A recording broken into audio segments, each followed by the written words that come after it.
Venezuela's acting president Delcy Rodriguez emphasized the country's readiness for a long-term energy partnership with the United States. Argentina's Chamber of Deputies approved a new juvenile penal regime backed by President Javier Milei's government that lowers the age of criminal responsibility from 16 to 14, sets a maximum 15-year prison sentence for serious crimes.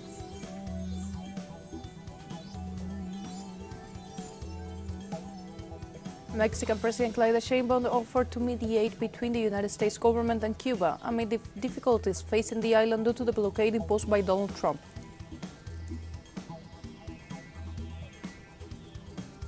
Hello, welcome to From the South. I'm Sophie Fernandez from the teleSUR studios in Havana, Cuba. We begin with the news. Stay with us.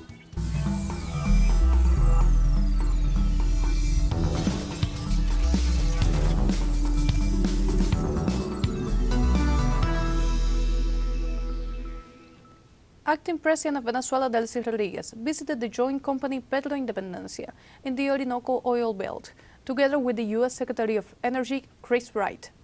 After a meeting with the U.S. official, the acting president highlighted the intention to promote a strategic cooperative relationship between the United States and Venezuela, aimed at generating greater prosperity for stability for both nations.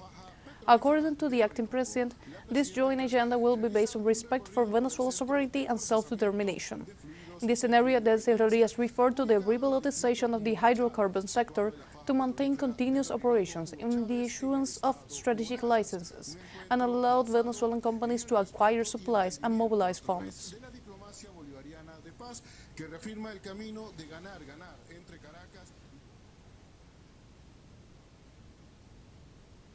Also in Venezuela on Thursday, the parliament discussed the amnesty bill for democratic coexistence, in accordance with the provisions of the Venezuelan legislature.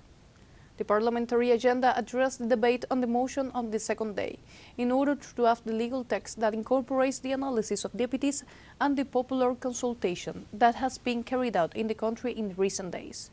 In this regard, the legislative group approved 6 articles of the draft and called for national unity, tolerance, respect and reconciliation, focusing on the need for consensus and the integrity of the country. In this context, Congressman Jorge Arreaza emphasized the importance of the amnesty law in the historic moment for Venezuela.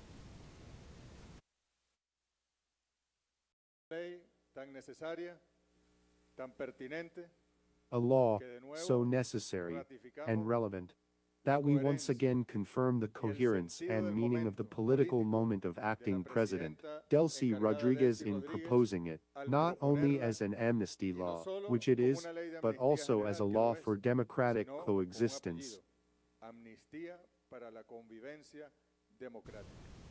In addition, Venezuelan Deputy Jorge Arreaza provided details of the proposals received from the population through public consultations regarding the amnesty law for democratic coexistence.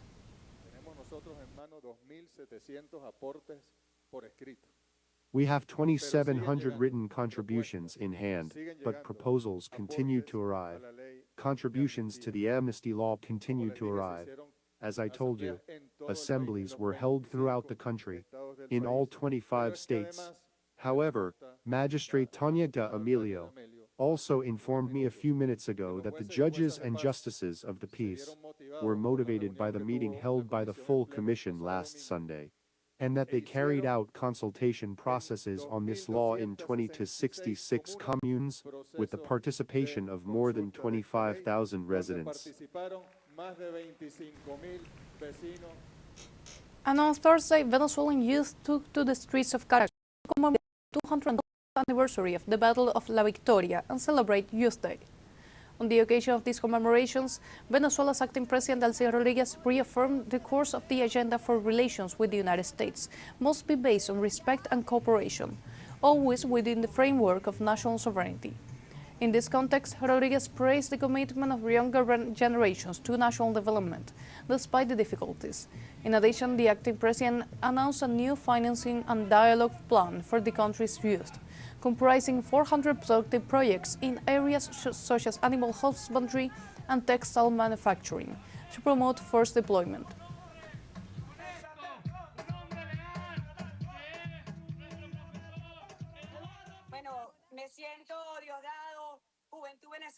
I feel Diosdado, Venezuelan youth, very happy that the path with the United States is an agenda of respect, an agenda of cooperation within the framework of our sovereignty, and that the energy agenda that we have been pursuing for more than a century and a half can be put into practice within the framework of international laws and Venezuelan law. And the city of Caracas, Venezuela, hosts the International Forum, the Union of our Americas, with the participation of representatives from countries in the region and around the world. The meeting addresses the historical project of integration from its origins, with the Venezuelan leaders Francisco de Miranda and Simón Bolívar, and the Congress of Panama, to contemporary challenges in the face of hegemonic doctrines. The gathering is divided into two sessions, with 4 thematic blocks that combine keynotes, presentations by experts, and final presentations. The forum is organized by the Presidential Commission for the Bicentennial Commemoration and the Simón Bolívar Studies Center, and welcomes prominent historians and international specialists who join Venezuelan researchers with extensive experience.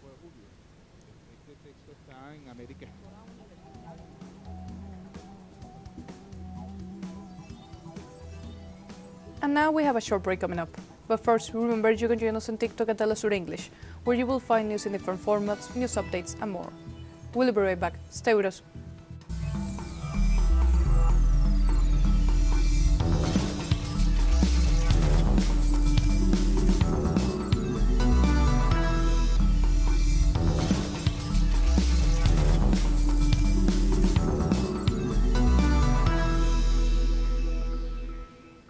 Welcome back to From the South. On February 12th, Argentina's Chamber of Deputies gave general approval to the new youth penal regime, which includes lowering the age of criminal responsibility and imputability from 16 to 14 years old. The new juvenile penal regime lowers the age of imputability to 14 years old and establishes a maximum prison sentence of up to 15 years for serious crimes. Alternative penalties are provided for crimes with sentences less than 10 years in prison. The old initiative was strongly supported by Javier Milei's far-right-wing government and passed with 149 votes in favor, 100 against, and no abstentions. The bill will now undergo an article-by-article review by the deputies before proceeding to the Senate for final consideration.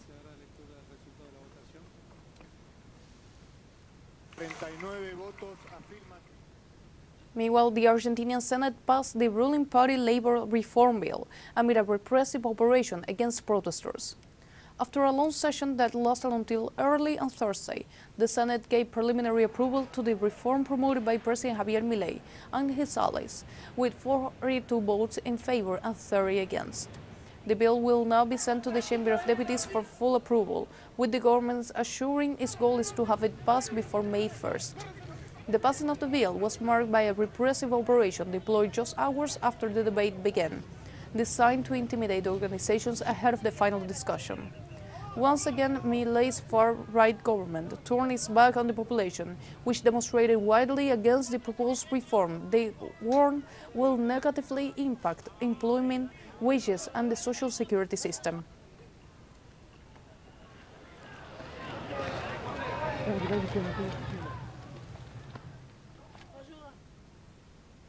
Now, let's go over some of the most significant changes that Milei's labor reform is introducing.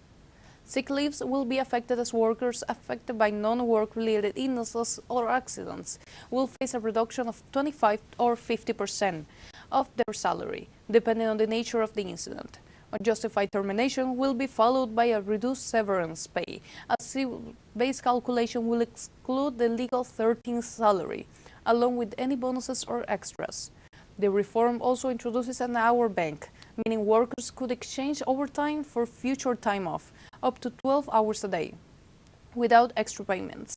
The reform describes as dynamic salary the fact that wages may be further tied to productivity, performance, or results instead of a set monthly wage. The power of collective bargaining is also targeted as companies' level pacts will prevail over sector national ones, diminishing the production of sectors' arrangements. Finally, the reform affects the right to worker organization, as assemblies will need employer approval and blocking non-strikes work will be considered a serious offense.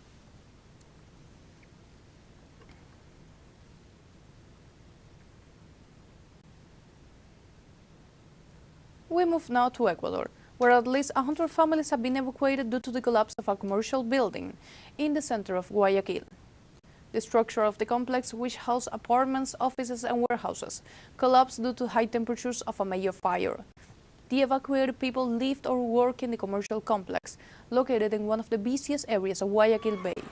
In this scenario, authorities urged the public to stay away from the area, and firefighters continue to work on Thursday to ensure safety in sectors near the incident.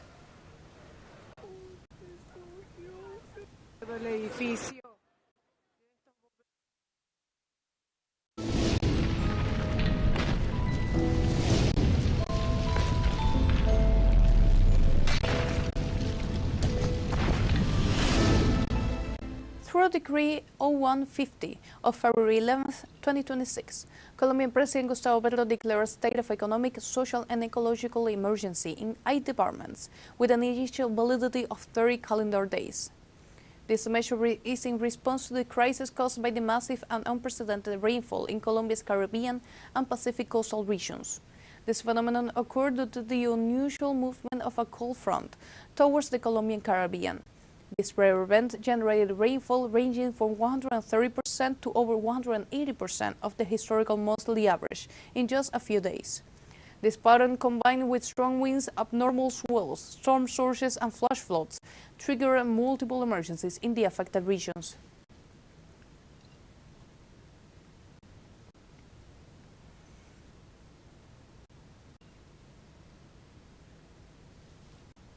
Meanwhile, Madagascar declares national disaster after Cyclone Gesani caused widespread devastation, leaving dozens of victims and severe damage to key infrastructure.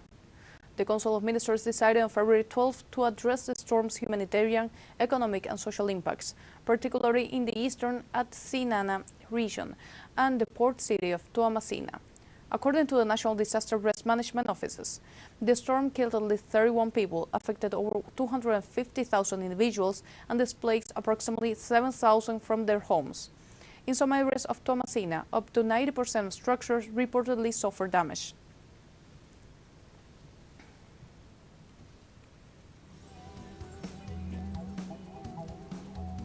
We have a second short break coming up.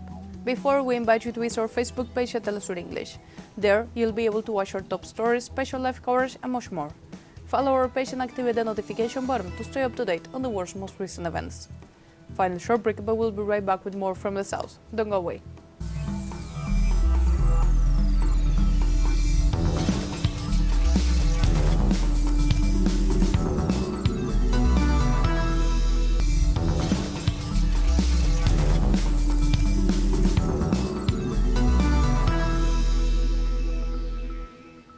Welcome back to From the South.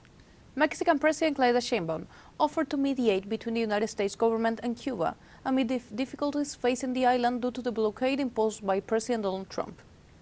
During her daily morning press conference, the Mexican president emphasized that Mexico can act as a state that opens the dialogue between Havana and Washington, based on sovereignty and respect. In this regard, Sheinbaum explained that the proposal had been formally presented to the U.S. Department of State and the Cuban Embassy in Mexico. The head of state affirmed that dialogue must be founded on the principle of self-determination of peoples and peace.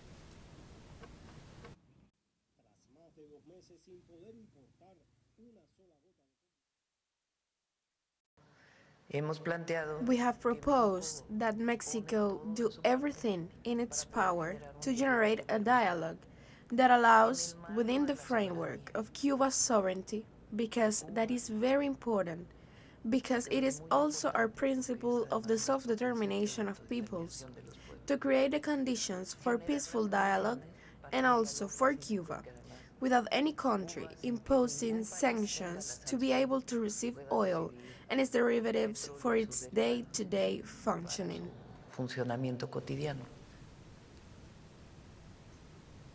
Two ships with humanitarian aid from Mexico arrived in Cuba Thursday as part of Mexican President Claudia Sheinbaum's solidarity commitment to help the Caribbean island in his struggle against the blockade imposed by the United States. The shipments include basic supplies, medicine, food, and household items to be distributed to the Cuban population, which is facing difficulties due to the aggressive U.S. measures imposed in the Caribbean island. After President Donald Trump's return to the White House, pressure on Cuba has intensified, including threats of sanctions against countries that send oil to the island.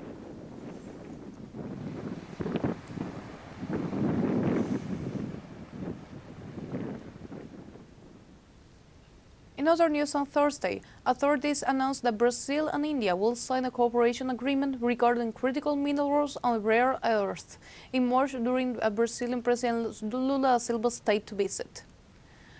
Susan Clevanc, the Brazilian Foreign Ministry Asia and Pacific Director, explained the policy seeks to prioritize international cooperation, process minerals in Brazil, and avoid exclusivity agreements like those sought by the U.S. Brazil has the world's second-largest rare earth reserves and aims to increase mineral exports and add value to domestic production by processing strategic minerals internally. President Lula will sign 11 agreements between March 18th and 21st, including tourist visa extensions and collaborations to build planes in India.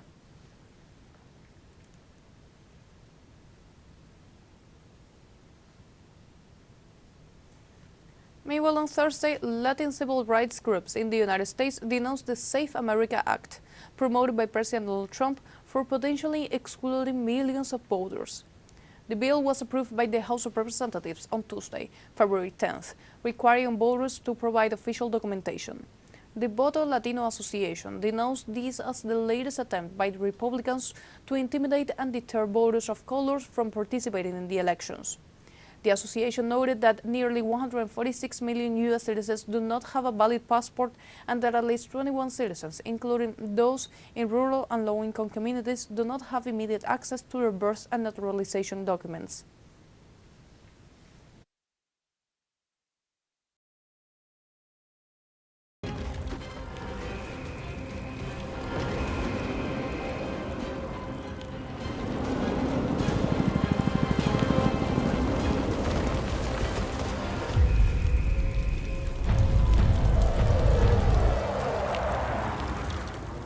New data has revealed that at least 2,000 British nationals served in the Israeli Defense Forces during the genocide in Gaza. The data obtained by the declassified UK via a Reform of Information request for 1,686 British Israelis and 383 people with British, Israeli, and another nationality were serving in the IDF as of March 2025.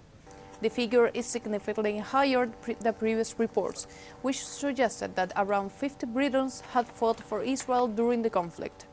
It is important to highlight that, under the Section 4 of the Foreign Enlistment Act, it is an offence for British nationals to take part in the military or national service of a foreign state that is in war with a state at peace with the UK.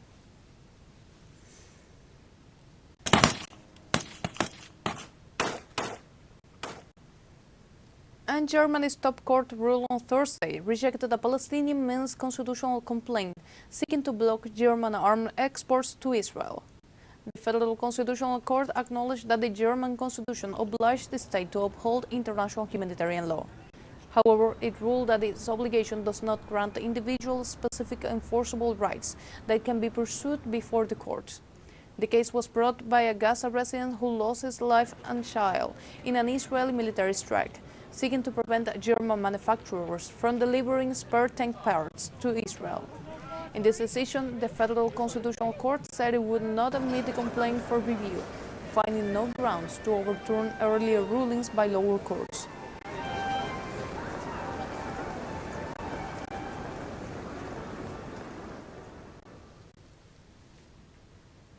Moving on to other news, Russian Foreign Ministry spokeswoman Maria Zakharova confirmed that Russia will not attend the first Peace Council meeting on February 19th. During her press conference, the diplomat emphasized that Moscow has not yet determined its official position regarding the Council.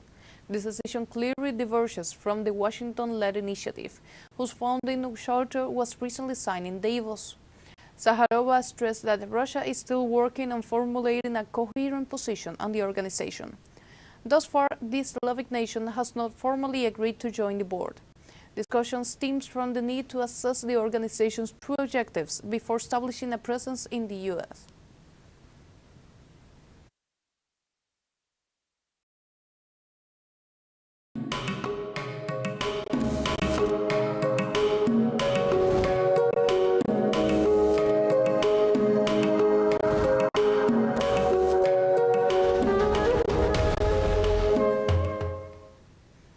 Benin, the Cotonou International Women's Film Festival highlighted the creativity and resilience of African women filmmakers.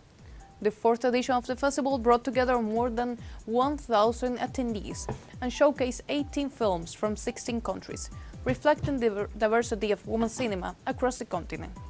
The program held under the theme Women Freedom for Their Creativity, including screenings, panel discussions, and workshops aimed at breaking down the socio-cultural barriers that limit women's professional development in the film industry.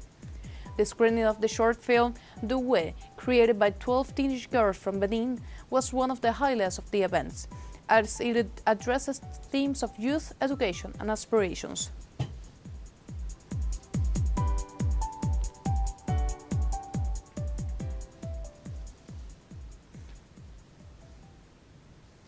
And moving to Bolivia, farmers began celebrating the Andean Carnival, also known as a Nata Andino.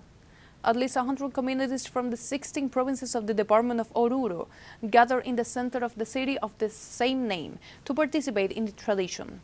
In this regard, Willy Tapia, leader of the Single Federation of Farmers, emphasized that this gathering has been held for more than 30 years and brings communities together to share their cultural identity with other farmers. He also pointed out that this festival is mainly focused on giving thanks to Mother Earth. In this sense, he mentioned that they plan to begin the process with UNESCO to have it declared a World Heritage Site.